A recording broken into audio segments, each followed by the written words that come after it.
तो ये क्वेश्चन करते हैं। In a Young's experiment the upper slit is covered by a thin glass plate of refractive index, वो दे रखा है, और lower slit is covered by another glass plate having same thickness as the first one, पर उसका refractive index दूसरा है 1.7। तो एक डायग्राम बना लेते हैं साथ का साथ। तो ये यंग्स डबल स्लिट एक्सपेरिमेंट का अरेंजमेंट है ना। इसको सोर्स S1 बोल देते हैं, इसको S2 बोल देते हैं, ठीक है। जो ऊपर वाली स्लिट है इसके आगे भी एक ग्लास प्लेट लगी हुई, ठीक है, और जो नीचे वाली स्लिट है इसके आगे भी एक ग्लास प्लेट लगी हुई है। ये ऊपर वाली ग्लास प्लेट का जो रिफ्रैक्टिव इंडेक्स है 1.4 दे रखा है, और नीचे वाली ग्लास प्लेट का रिफ्रैक्टिव इंडेक्स μ2 बोल देते हैं, 1.7 दे रखा है। और दोनों ग्लास प्लेट की थिकनेस जो है अपन A ले लेते हैं, ठीक है। थिकनेस ऑफ ग्लास प्लेट्स, दोनों की थिकनेस सेम है, और अपने को थिकनेस ही निकालनी है ग्लास प्लेट की, ठीक है। अच्छा, अब क्या बोला है? Interference pattern is observed using light of wavelength. Wavelength दे रखी है अपने को। It is found that at point P on the screen where the central maxima fell होना चाहिए था before the glass plates were inserted now has 3/4 the original intensity. मतलब ये वाला पॉइंट ही था जहां पे सेंट्रल मैक्सिमा था। यदि ग्लास प्लेट्स नहीं होती तो सेंट्रल मैक्सिमा इसी पॉइंट पे बनता है ना। तो यही है अपना पॉइंट P। वहां पे अब जो इंटेंसिटी है प्लेट्स लगाने के बाद में वो कितनी हो गई? 3/4 हो गई। तो एक इंफॉर्मेशन तो ये दे रखी है, ठीक है, और दूसरी इंफॉर्मेशन क्या दे रखी है? It is further observe that है ना what used to be fifth maximum earlier lies below point P while the sixth minima lies above point P, है ना। इसको अभी एनालाइज करेंगे। पहली ये दो इंफॉर्मेशन है अपने पास में, ये पहली इंफॉर्मेशन और ये दूसरी, ठीक है। तो अभी पहली इंफॉर्मेशन को एनालाइज करते हैं। अपने को प्लेट की थिकनेस पता करनी है, ठीक है। अच्छा, यंग्स डबल स्लिट में स्क्रीन पे जो रिजल्टेंट एम्पलीट्यूड होता है उसका क्या रिलेशन रहता है? 2a cos π/2 sin kx minus omega t plus π/2 है। ये रिजल्टेंट वेव बनती है स्क्रीन पे। तो जो रिजल्टेंट वेव का जो एम्पलीट्यूड है जो हमारे लिए रेलेवेंट है वो क्या है? ये है, ठीक है। तो AR जो है वो कितना होता है ना, 2a cos π/2। दोनों सोर्स का जो एम्पलीट्यूड है लाइट का जो दोनों सोर्सेस से निकल रही वो A है, ठीक है। तो किसी भी पॉइंट पे रिजल्टेंट इंटेंसिटी जो है लाइट की वो क्या हो जाएगी? 4a² cos स्क्वायर π/2, ठीक है। अच्छा, अब यहाँ पे क्या बोल रहा है? It is found that on point P where the central maxima fell before the glass plates were inserted now has 3/4 the original intensity। तो ओरिजिनल इंटेंसिटी क्या थी? ओरिजिनल इंटेंसिटी जब ग्लास प्लेट्स नहीं थी तो दोनों वेव्स जो है इन फेज आई थी यहाँ पे। तो cos स्क्वायर π/2 जो है वो 1 था। तो I0 मतलब ओरिजिनल इंटेंसिटी है ना, वो ये प्रोपोर्शनल है ना, एग्जैक्टली इक्वल नहीं रहता है, मतलब इक्वल नहीं रहता है क्योंकि एक प्रोपोर्शनलिटी कांस्टेंट आता है उसमें। तो I0 जो है वो किसके प्रोपोर्शनल था? 4a² के प्रोपोर्शनल, ठीक है। तो अब जो इंटेंसिटी है वो ओरिजिनल इंटेंसिटी की 3/4 है। तो इसका क्या मतलब निकला कि IR अपॉन I0 ये 3/4 है, ठीक है। और इसको यदि अपन डिवाइड कर देते हैं तो अपने पास में क्या आ गया? cos स्क्वायर π/2 जो है वो 3/4 हो गया, ठीक है। तो cos π/2 ये कितना आ गया? √3/2 है ना, प्लस माइनस दोनों ही है। तो ये रिलेशन आ गया अपने पास में। अच्छा, अब क्या है? इस वाली इक्वेशन से 5/2 के कई वैल्यूज आ जाती हैं, ठीक है। 5/2 की जो है कौन कौन सी वैल्यूज हो सकती हैं जो इस इक्वेशन को सेटिस्फाई करे? जैसे 5/2 जो है वो π/6 के बराबर हो सकता है, ठीक है। अच्छा, 5/2 की और कौन सी वैल्यू हो सकती है ना, एक सर्कल बनाते हैं उससे देख लेते हैं एक बार। अच्छा, तो +-3/2 की वैल्यू जो है वो कौन कौन से एंगल सेटिस्फाई करेंगे? तो एक π/6 तो अपन ने देख ही लिया, ठीक है। अच्छा, एक ये वाला जो एंगल है, ये वाला एंगल, ये वाला, ये भी सेटिस्फाई करेगा, ठीक है। ये π/6 में 120 डिग्री ऐड कर दिया बेसिकली अपन ने, तो ये कितना हो गया 5π/6, π/2 की, है ना, इसमें क्या आ जाएगा -√3/2, ये +√3/2 और इसमें क्या आ जाएगा -√3/2, ठीक है। तो ये हो गया आपका 5π/6, ठीक है। अच्छा, अब क्या अपन ने सेकंड कंडीशन अभी तक देखी नहीं है ना, तो ये दोनों एंगल तो सेटिस्फाई करेंगे ही। अब इसी में यदि हम इसको एक्सटेंड कर दें, पाई ऐड कर दें पहले वाले एंगल पे, तब भी सेटिस्फाई हो जाएगा, ठीक है। और दूसरे वाले एंगल पे यदि हम पाई ऐड कर दें तब भी सेटिस्फाई हो जाएगा, है ना। और उसके बाद में मतलब जितनी बार हम पाई ऐड करते जाएंगे दोनों एंगल्स पे, है ना, ये रिलेशन सेटिस्फाई होता चला जाएगा। तो 5/2 जो है वो कौन सी इक्वेशन सेटिस्फाई कर रही है, π/6 + n π, ये भी सेटिस्फाई कर रही है, और 5π/6 + n π ये भी सेटिस्फाई कर रही है, ठीक है। सी जैसे करने को हमारे पास में फेज डिफरेंस तो आ ही गया, है ना। फेज डिफरेंस को हम अब ग्लास की थिकनेस के रूप में एक्सप्रेस करके और हम ग्लास की थिकनेस निकाल सकते हैं, बट हमको ये नहीं मालूम है कि फेज डिफरेंस का कौन सा वाला एंगल हमको यूज करना है, ठीक है, क्योंकि हमारे पास तो ढेर सारे एंगल आ गए। तो कौन सा एंगल इसमें से लगेगा ये हमको सेकंड इन्फॉर्मेशन से क्लियर हो जाएगा, ठीक। तो अब सेकंड इन्फॉर्मेशन यूज करते हैं। तो ये एक्सप्रेशन जो अपन ने डेराइव किया अपन ने यहाँ अलग से लिख लिया। अब जो सेकंड इन्फॉर्मेशन उसको देखते हैं। अच्छा, ये फेज डिफरेंस जो अपन ने निकाला, ये फाई एट पॉइंट P है, ठीक। जब हमने स्लैब इंट्रोड्यूस किए उसके बाद में पॉइंट P पे जो फेज डिफरेंस आ रहा है ना, फाई वो है, ठीक है। तो बेसिकली पॉइंट P पे स्लैब इंट्रोड्यूस करने के बाद में फेज डिफरेंस 0 नहीं रह गया, है ना। फेज डिफरेंस जो है वो एक फाइनाइट फेज डिफरेंस आ रहा है ना, उसकी कुछ पॉसिबिलिटीज हैं।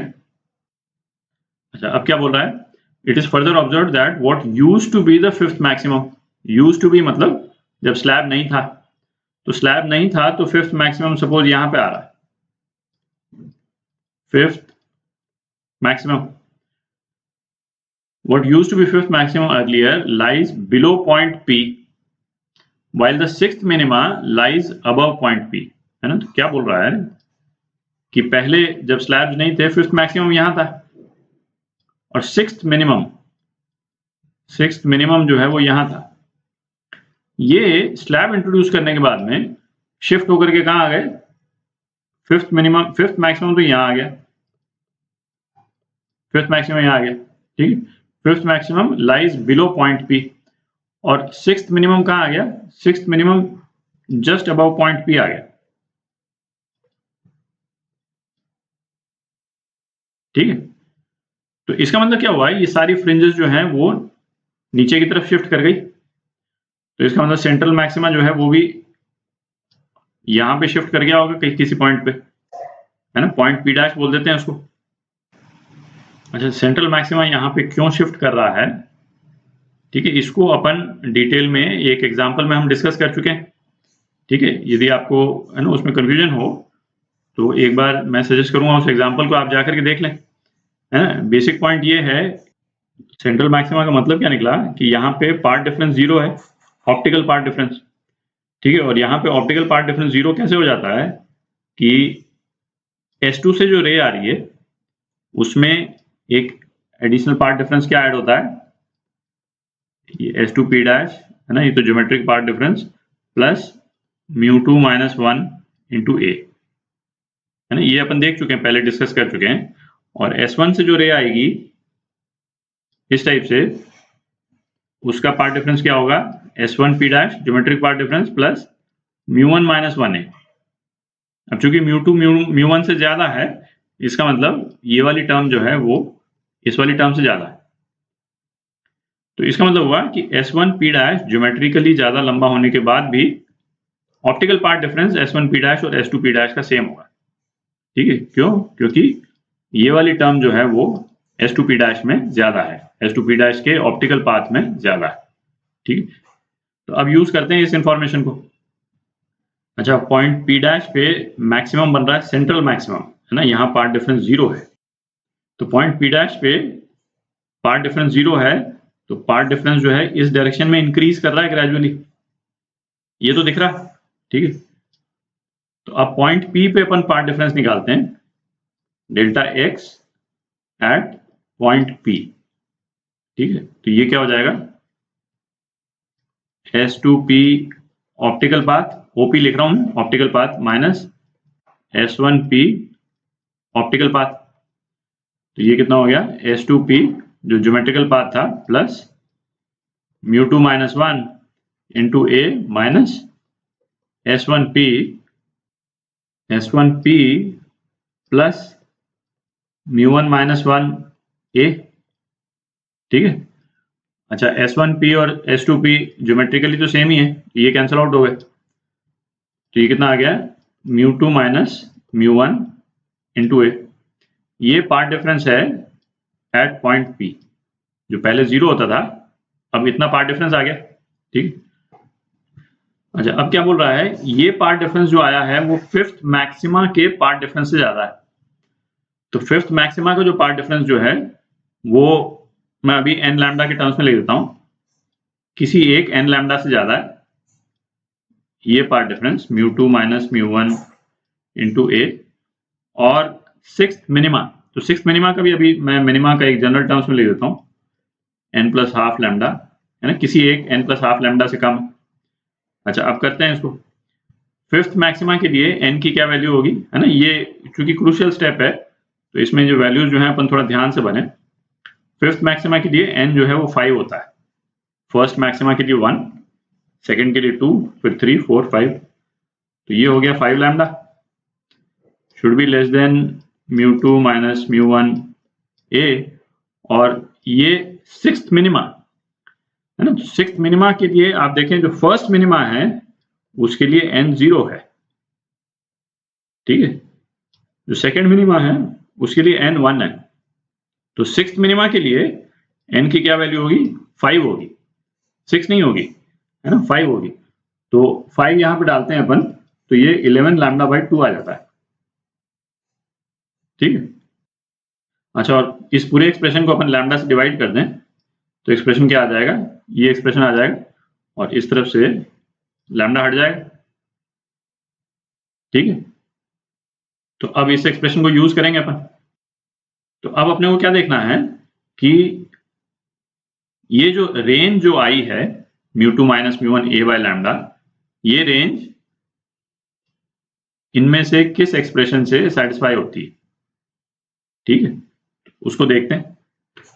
तो ये इस रेंज को अपन ने नोट कर लिया यहाँ पे, ठीक। अब फाई निकालते हैं,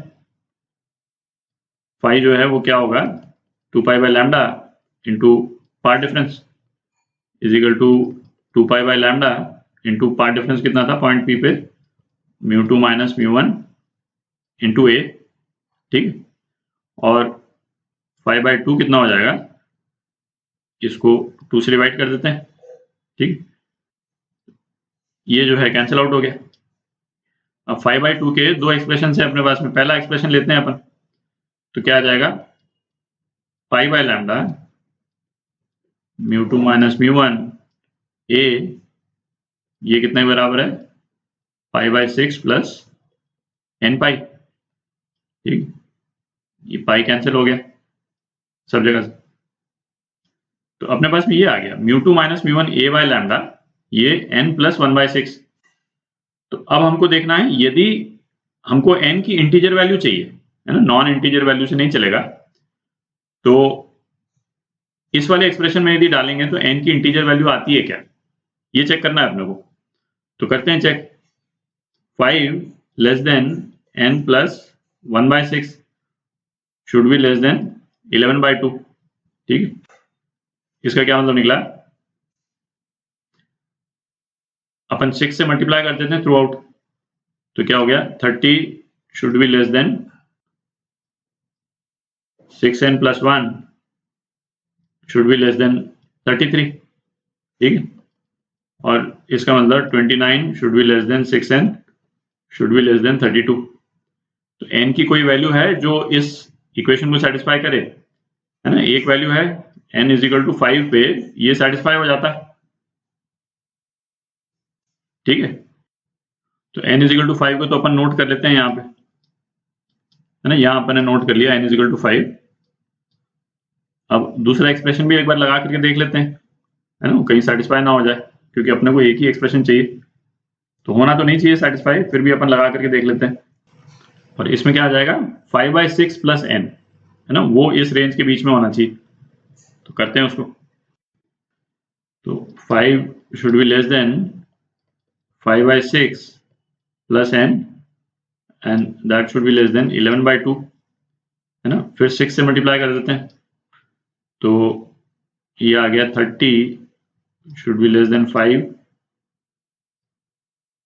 plus 6n which should be less than 33, ठीक है? तो इसका मतलब 25 should be less than 6n should be less than 28, ठीक है?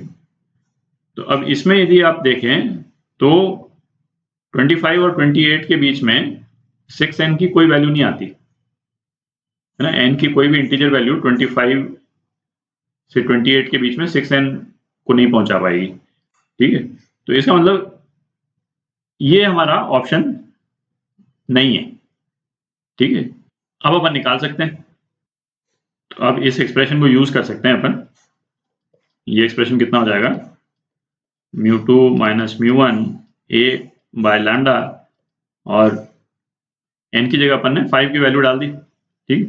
तो ये कितना हो जाएगा 31/6, ठीक? तो हमको तो थिकनेस पता करनी, तो थिकनेस हो जाएगा 31/6 इंटू लैम्डा। लैम्डा कितना है अपना 540 नैनोमीटर है, ठीक? तो नैनोमीटर में लिख रहा हूं मैं, अपॉन μ2 माइनस μ1, है ना? μ2 माइनस μ1 है 0.3, ठीक? तो अपना क्या आंसर आ जा रहा है 9300 नैनोमीटर, ठीक है? तो ये आपका आंसर, थिकनेस जो है दोनों प्लेट्स की, ग्लास प्लेट्स की, वो इतनी होगी, ठीक है?